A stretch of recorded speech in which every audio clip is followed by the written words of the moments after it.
Hey everyone, and welcome back to the Deep Dive. Today we're going to be taking a look at a topic that I know a lot of you have been requesting for a while now, men's rights. And specifically, we're going to be looking at, those covert contracts that happen in relationships and how to identify them and amend them, and how feminism and Marxism may have played a role in all of this. Yeah, it sounds like a lot of our listeners are really interested in how the institutions we see today, marriage, work, even education, how they might have been shaped by these ideologies and how that affects men now. Yeah, exactly. And one of the sources that the listener sent over was this book called Men on Strike. And it's kind of like it's kind of the rallying cry for a lot of men out there who feel like the system's working against them, like they're opting out of marriage, they're opting out of fatherhood, they're even opting out of the workforce because they just don't see things as fair anymore. Yeah, and what's really interesting about the book is that it doesn't just complain about these things, It actually tries to offer like a historical and societal analysis to explain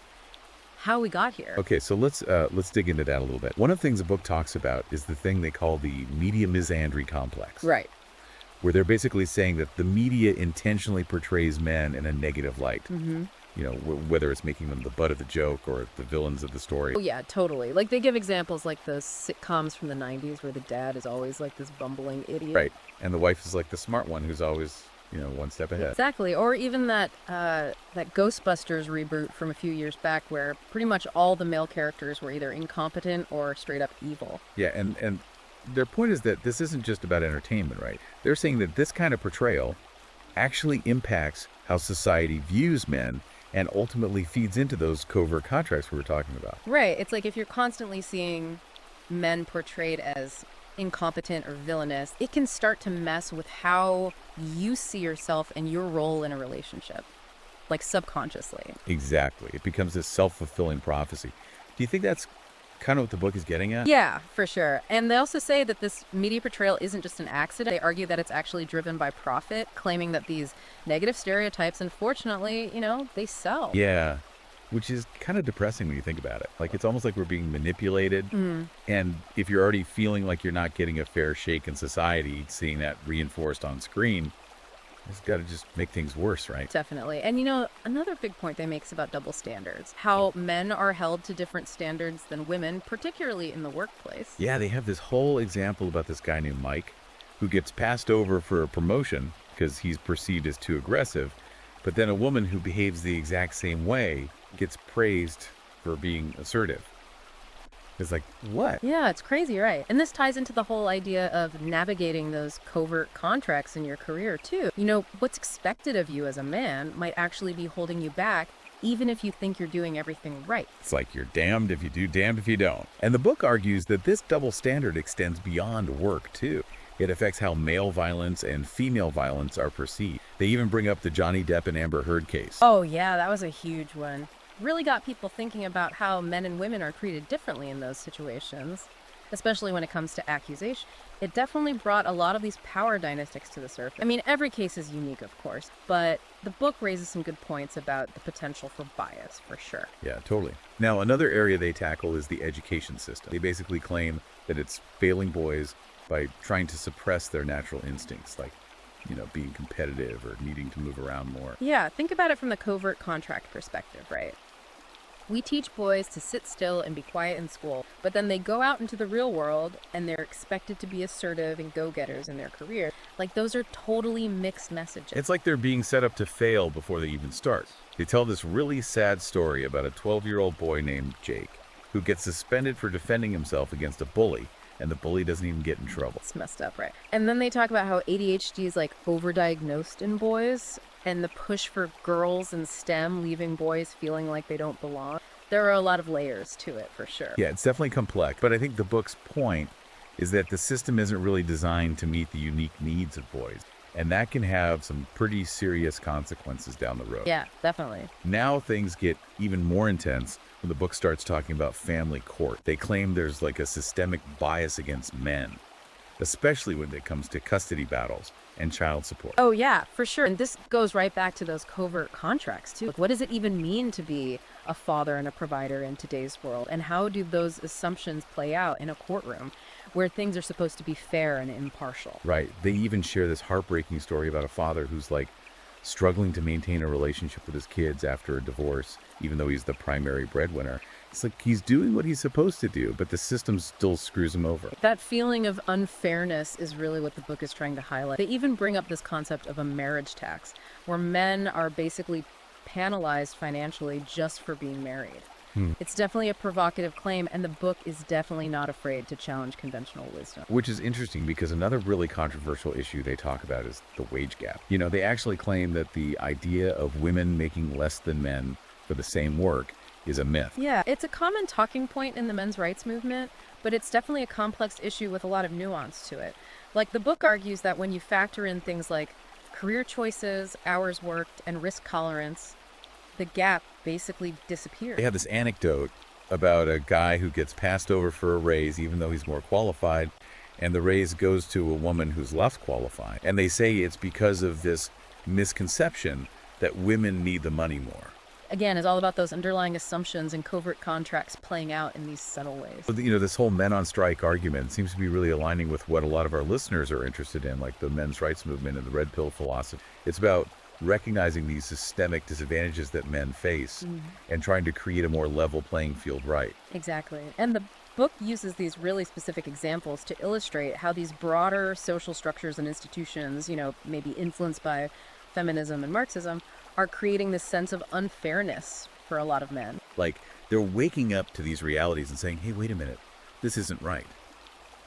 So with all that in mind, the book then makes this really strong case for reclaiming what they call traditional masculinity, strength, leadership, stoicism, men as providers and protectors. And they're not just saying, go back to the way things were. It's more about recognizing the value of those traits in today's world. A world that often tells men to suppress those very qualities. It's about reclaiming your agency as a man. And they use some really interesting examples, like David Goggin, that guy who does those insane fitness challenges, and LeBron James, obviously. Like, these guys are at the top of their game, and they embody those traditional masculine traits. Exactly. It all ties back into that idea of amending your own covert contract. The book seems to be saying that by developing those qualities, you can actually navigate these challenges better and create the kind of life and relationships you really want. So it's about taking action, not just complaining about the problem, but actually doing something to improve your own situation. Right. It's about empowerment. I like that. Now, another thing they talk a lot about is the importance of brotherhood, of male bonding. Yeah. They call it the brotherhood effect, having strong male friendships. They say it's crucial for men's well-being and success. They even tell this story about a rugby game where this player gets tackled really hard, but then the guy who tackled him helps him up. And then there's the example of that tech company that was founded by a group of close male friends. They're saying there's real power in male bonding. Like, it can help you achieve great things. It's almost like those bonds allow men to step outside of those covert contracts for a minute. It creates a space where they can just be themselves and support each other and, push each other to be better. So it's about building that support system, having that brotherhood to help you navigate all the craziness of life and relationships. Exactly. And they even say these bonds aren't just good for individual men, they're actually crucial for restoring a sense of male solidarity in a world that often pits men against each other. That makes sense. So to bring it back to the whole focus of our deep dive today, which is covert contracts, how does all of this relate? It seems like they're trying to lay the groundwork for understanding the bigger forces that are at play, right? Exactly. The book argues that by understanding these larger structures, the media, the legal system, the pressures men face in different areas of life, you can start to identify those unspoken rules that govern your relationships, especially in a marriage. So by recognizing those patterns and those biases, you can start to renegotiate the terms of your own covert contract. Precisely. It's about giving men the framework to analyze their own experiences and understand the context so they can make more informed choices about how they engage in relationships and society as a whole. It sounds like this book is less about avoiding relationships and more about equipping men to create healthier, more balanced partnerships. That's a great way to put it. It's about understanding the game so you can play it strategically, so to speak. Okay, so let's get practical for a minute. Based on what we've discussed so far, what are some things our listeners can actually do to apply these insights?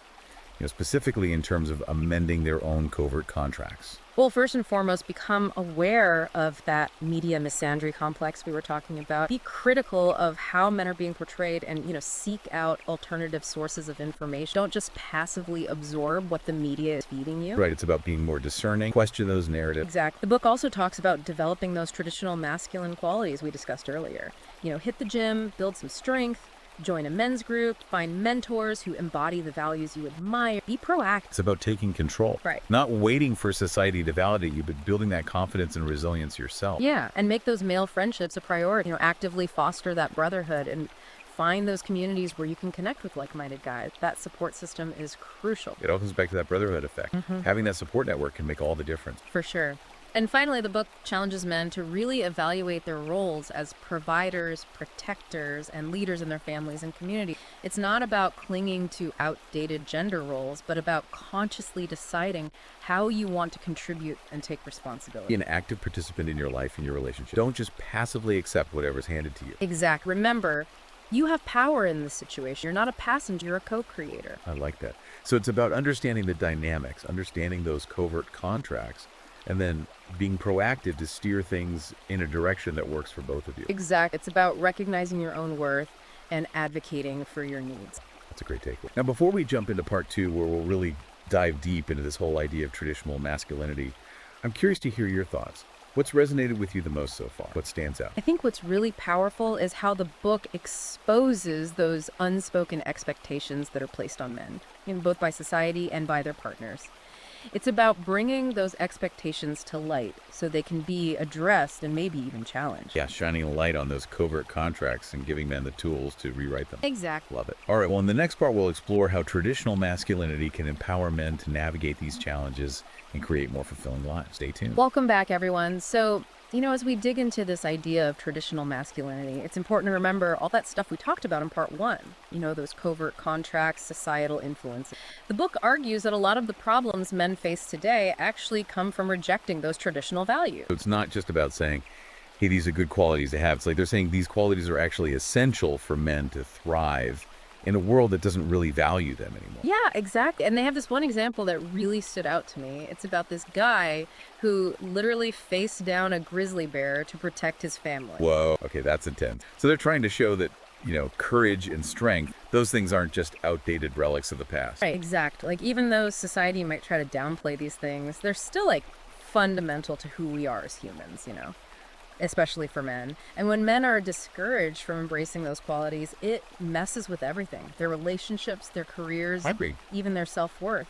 So going back to those covert contracts, are they saying that men who are more in touch with their traditional masculinity are better equipped to deal with all those unspoken agreements? I think that's a big part of it. If you're confident in your masculinity, you're less likely to be taken advantage of, less likely to settle for a relationship that doesn't meet your needs. Yeah, that makes sense. They also bring up some historical examples to kind of prove their point. Like they talk about ancient Sparta, where physical strength and military skill were super important. The whole warrior culture thing. Right. And they're saying those qualities weren't just about fighting. It was about discipline, self-control, a willingness to sacrifice for something bigger than yourself. And those are all still relevant today.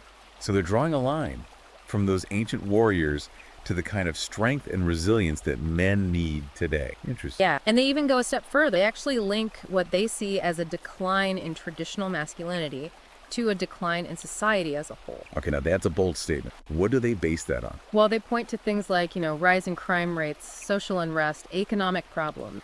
They say that as men have moved away from those traditional roles like provider and protector, everything has kind of fallen apart. It's definitely controversial, but I can see how some men would relate to that. Like their strengths aren't just being ignored, they're being demonized. Exactly. And they also address things like the #MeToo movement. They say that while it was well-intentioned, it also contributed to this climate where men are almost afraid to be men, like they're walking on eggshells all the time. It's a complicated issue for sure. But I think it's good to have these conversations and to understand the different perspectives out there, even if they're not popular. Absolutely. Now, the good news is that the book doesn't just complain about the problem. It actually offers a solution. They say men need to actively reclaim those traditional qualities, reject the messages that tell them to be less strong, less assertive, less masculine. So it's about taking action. Right. Not just wishing things were different, but actually doing something to change them. Right. It's about creating a better future for yourself and for society. And they have some pretty concrete suggestions for how to do that. Like one of the biggest things they emphasize is physical fitness. Yeah, it's not just about looking good. It's about building that inner strength and confidence. Exactly. They use David Goggins as an example again. Remember how he transformed himself? They're saying that pushing yourself physically, overcoming challenges, it changes your whole mindset. So it's like a mind-body connection. You get stronger physically and you feel stronger mentally and emotionally. Exact. And they recommend things like martial arts, team sports, even just doing physically demanding work, anything that pushes you outside your comfort zone. It's about proving to yourself what you're capable of. Right. And they also talk about mental toughness, things like practicing stoicism, visualizing negative outcomes so you can prepare for them. They say you need to embrace discomfort as a path to growth. Like, don't shy away from the hard stuff. So build that resilience. Yeah. Don't fall apart when things get tough. And they even say men should surround themselves with other men who share these values. Create that brotherhood to support and challenge each other. It's like having a team. You're all working together towards the same goal. I like that. So you've got your physical training, your mental training, and then you've got your brotherhood to keep you accountable and on track. Right. And they tie this back into the covert contracts idea. They're saying that when you're strong and confident and you've got that support system, you're less likely to get trapped in those unhealthy agreements. It's about creating a life where you're not just meeting someone else's expectations, but living on your own terms. Exactly. And here's where it gets even more interesting. They say that reclaiming traditional masculinity isn't just about personal fulfillment. It's actually about the survival of society. Whoa, okay, that's a big claim. What do they mean by that? Well, they argue that men have always been the ones who build things, protect things, innovate, push the boundary. And when men are discouraged from doing those things, society suffers. So it's not just about men being happy. It's about everyone benefiting from men stepping into those roles. Right. They say men have a unique contribution to make to the world. And when they're allowed to embrace those strengths, everyone wins. That's powerful. And they connect it back to the covert contract idea too. They're saying that when men are living in alignment with their true nature, they can create healthier, more balanced relationships. Ones that are built on respect instead of resentment. Exactly. Now, in part 3, we'll get into their thoughts on fatherhood and the male provider role. And we'll talk about how those things tie into these covert contracts that are shaping men's lives. Stay with us. Welcome back, everyone. So we've talked about a lot of the challenges men are facing these days, but let's get down to brass tacks. A lot of our listeners are really interested in those covert contracts. Like, how can guys actually identify them in their relationships? And maybe even start changing them? Yeah, that's the million-dollar question, right? The book Men on Strike makes the point that a lot of guys are basically stuck in these contracts without even knowing it. They're playing by these rules that they never agreed to, and that's where all that frustration and resentment comes from. It's like you're in this game, but you don't even know what the rules are, and you keep losing. Exactly. So the first step, according to the book, is to just acknowledge that these contracts exist, to shine a light on those expectations about roles and responsibilities and even emotions within the relationship. Bring it all out into the open. That makes sense. Yeah. But those expectations can come from all over the place, right? Like society tells us how to act. We bring baggage from our past experience. And then there's those biological differences between men and women that the book talks about. It's complicated. Oh, yeah, for sure. And, we talked about those primal instincts in men, right? That need to provide and protect, to be the leader. Those instincts are still there, but they might not always fit neatly into the modern relationship mold. And that's where the conflict can come in.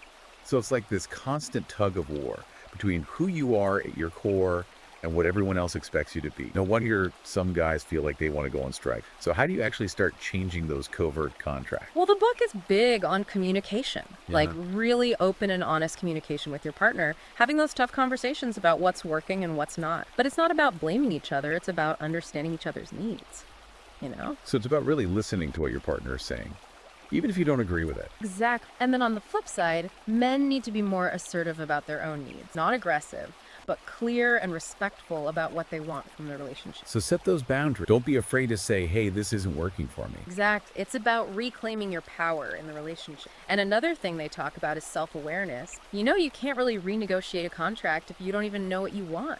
So do some soul searching. Figure out what's important to you. Right. Maybe look back on past relationships and see if there are any patterns there, or even talk to a therapist or counselor. They can help you sort through all that stuff. Yeah, it's like getting to know yourself all over again. Exactly. And once you know what you want, you can communicate that to your partner. And that's when you can start creating a contract that actually works for both of you. But the book doesn't sugarcoat it. They admit that changing these deeply ingrained patterns can be really tough. Oh, yeah, for sure. It takes work from both sides. You both have to be willing to compromise and let go of maybe some old beliefs. It can get messy sometimes, but in the end, it can make your relationship a lot stronger. So for those guys out there who are ready to tackle those covert contracts, this book gives them a game plan. Definitely. It's all about awareness, communication, self-reflection, Yeah. and that willingness to make things better. It's about knowing that you have choices. You're not just stuck in this situation. You have the power to change things. All right. Men on Strike is really all about encouraging men to step into their power, embrace their masculinity, build relationships that are based on mutual respect. It's about creating a world where men feel valued for who they are, not just for what they can do for others. Well said. And for those of you who want to dive deeper into all of this, Men on Strike is available on Amazon Kindle and Google Playbook. It's a really eye-opening read. It really is. And that's it for our deep dive today. We hope this conversation has given you some things to think about, maybe even inspire you to take some action in your own life. Keep learning, keep growing, and most importantly, keep fighting for the kind of relationships and the kind of life that you deserve. Well said. Until next time.